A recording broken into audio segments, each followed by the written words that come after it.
Time for a little winter experiment. It's supposed to be pretty cold tonight, like below zero, and be below freezing for the better part of the week.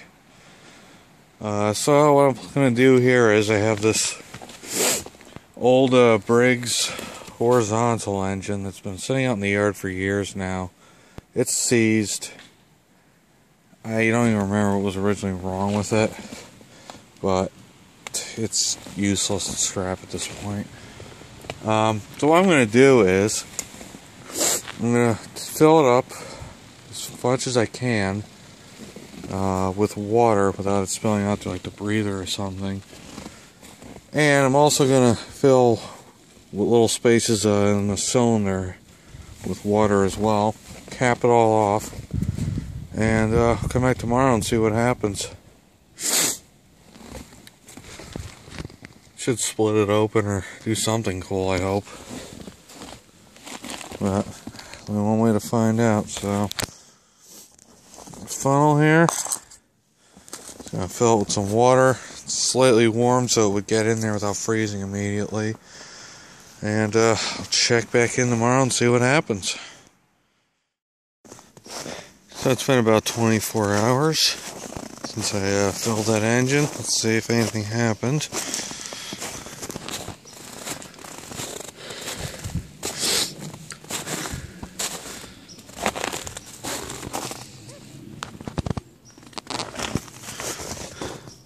Oh yeah, blew the bottom out. Look at that. I was expecting more carnage than that. It's a little disappointing. I was expecting more.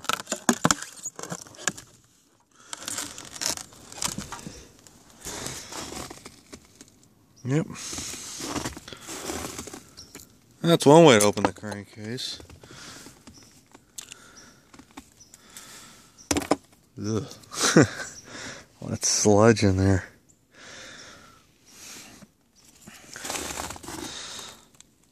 Pretty decent sized bulge there. I'm actually kind of surprised that the cylinder head didn't do anything.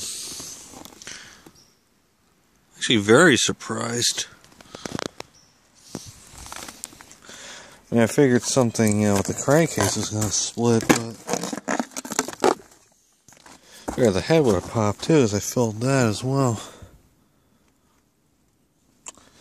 Well, so that's what happens when you fill your engine with water.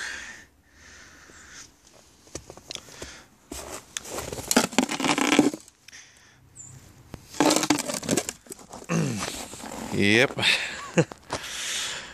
I was hoping for a lot more, but it was something at least. I think this was a 8-horse Briggs. If I had to guess, something like that. Well, now it's really scrap.